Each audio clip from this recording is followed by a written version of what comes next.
We started this deep dive, like we explained in the other movies. We've done all these top lists and stuff, but we decided to pick a movie and just focus on that movie for a video. And the movie we picked today is Trading Places. Trading Places. Dan Aykroyd, Eddie Murphy, 82, I believe. Was it 82? 82. It's the same year 48 Hours came out. Wow. Yeah. Okay. John Landers, I hope I said that right, comedic director. Yeah. Was the director of that. Basically, it's you have two sides of the coin here. You got Dan Aykroyd, who's a privileged guy. He's got money. He's got wealth. All this stuff, everything's handed to him. As a matter of fact, at the beginning, he doesn't do anything. His butler does just about everything, shaves him, picks out his clothes. Denholm Elliott. Yes. And then the flip side of that, you got Eddie Murphy, who's living on the street, doesn't have any money. Right. And where the comedy aspect comes into it, you have two brothers, Duke and Duke. Yeah, Don Amici and Ralph Bellamy. Yeah, exactly. I knew those names. See if you did. They think that because Dan Aykroyd and Eddie Murphy end up crossing paths, and they make a wager that they could flip-flop Eddie Murphy and Dan Aykroyd, and Eddie Murphy would be just as good as Dan Aykroyd. Yep. The right surroundings and encouragement, I'll bet that man could run our company as well as your young Woodthorpe. Are we talking about a wager, Randolph? So they do it. They put Dan Aykroyd out on the street. Grand. Great. Thanks a lot. They give Eddie Murphy everything. This is a practical joke, right, Brian? Give him the suit and everything. You know why? This kind of thing happens to me every week. This is your house. These are your personal possessions. And it does go off pretty much without a hitch. Smell like lemon shit, right? Hey, man, I'm sorry about that. But it's one of those stories like you destroyed somebody's life. Let me in! If you don't go away, I shall be forced to call the police. Yeah. Over $1 bet, by the way. It was $1. Yeah. Which is the one iconic, good friend of mine, Rodney, if he watches, you know, he says, what was the bet? It's $1. And it just goes to show these guys are big-time stock traders. Oh, yeah. They strip Aykroyd's character of everything. Everything, man. Mel, Penelope, do you realize where I've been since yesterday? They beat me up and stole my clothes. Those men wanted to have sex with me. Is this somewhere else, One Louis? of them tried to bend me over. It was like, you think at one point, like, he'll be fine because he opens his wallet. He's got all these credit cards and stuff. Useless. He tries to go over there and says, I want to withdraw $500. Well, in fact, we'll make it $1,000. You know, $1,000. All your accounts have been frozen. What do you mean? And they said, we have to take these credit cards. He's got nothing. What are you talking about? You know me. May I see your credit cards, please?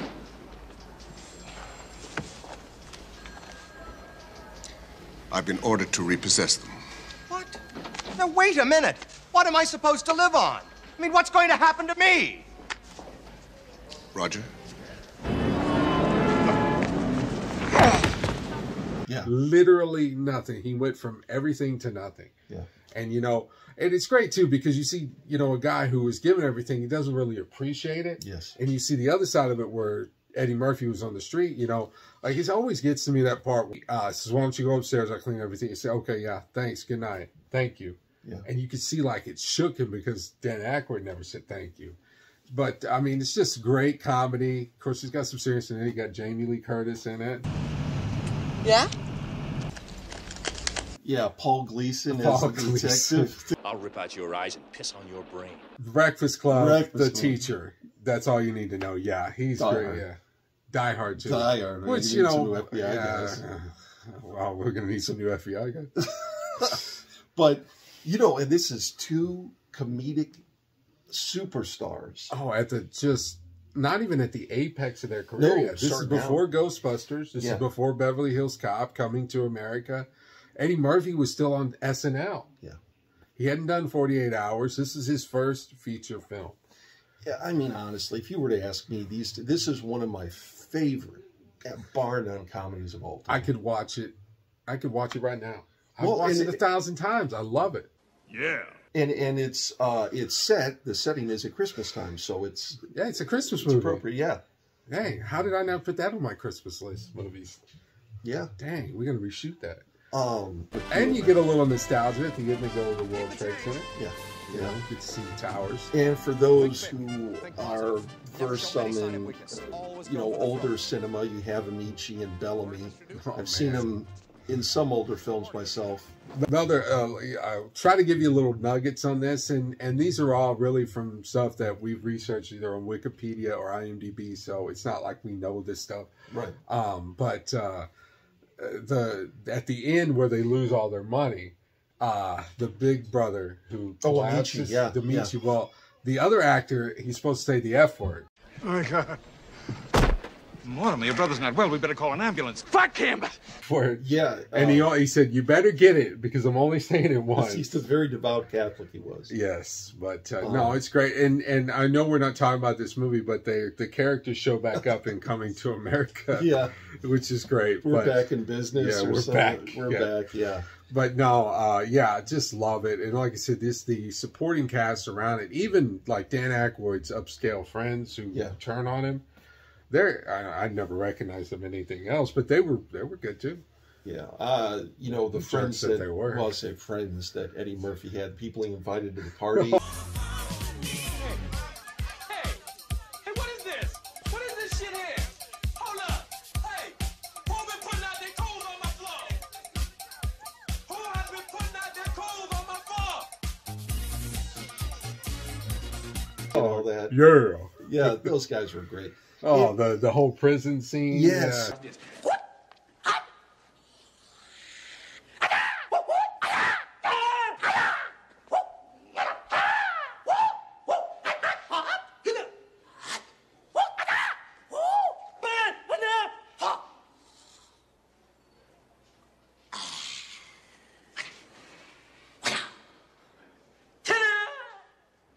That's called the quart of blood technique. You do that, a quart of blood will drop out of a person's body.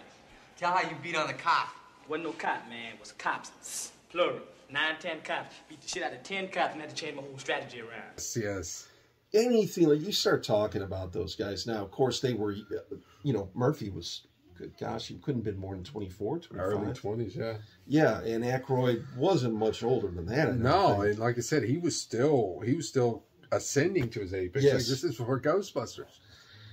You know, at that time, guys like that, I got a lot of respect for any comedy. You know, a lot of the comedies I like were ones coming out of the 80s, you know, and stuff like that. So any of those guys, Murray, Aykroyd, Murphy, and even older guys by that point, you know, Pryor, Gene Wilder, it's just...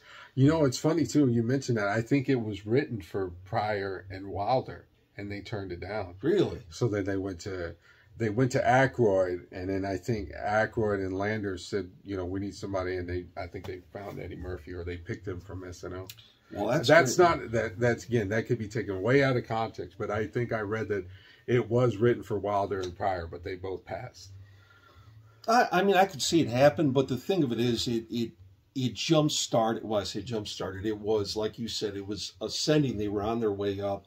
Whereas I think at that point, Pryor and Wilder, they had already hit their apex. And they were on their way out. Yeah, so yeah. But like we ended the first video, I ask you this, what is your grade on this? Man, if I give it an A++, I would. I love this film. Thank you. You've been helpful.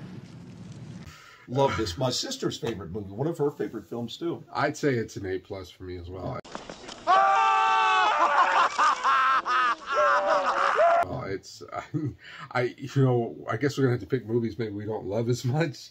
These are gonna be all A+ films, but no, I've got a few of those. Oh, I'm sure you do, as do I. But no, yeah, A+. It's just great all around. You know what it's like I said, it was where Eddie Murphy tells him it's $1, and Dan Aykroyd's like, okay. Next thing he's got all these shotguns, and he said, you can't be shooting people in the kneecaps. And he's like, why not?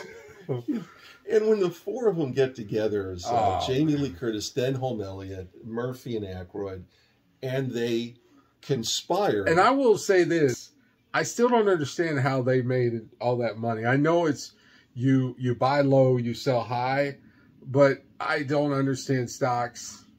I just don't.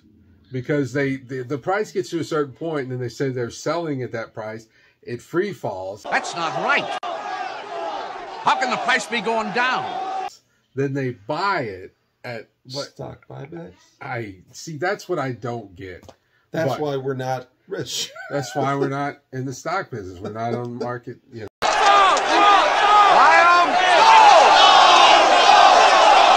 Market, you know. What's his favorite? We would be in trouble. We'd be like Wolf of Wall Street, where we'd be illegally doing it. The G.I. Joe with the Kung Fu grip. Yeah, there you remember that? Yeah, and then of course the absolute favorite is when I think it was Ralph Bellamy explaining how stocks work. Oh yeah. We are here to try to explain to you what it is we do here. We are commodities brokers, William. Yes. And he goes, a BLT. To make bacon, which you might find in a bacon and lettuce and tomato sandwich. Breaks the board, he looks at the camera. My friend Rodney does that really well. Yeah. But yes, another great film. Obviously old. It's 40 years now. Good gosh. Hard to imagine. I feel old. Yes. Go and check it out. If you haven't, if you have seen it, watch it with some of those little nuggets we gave you. You can borrow my copy. I own the looking good, feeling good edition. Yeah. But check it out. We'll see you later.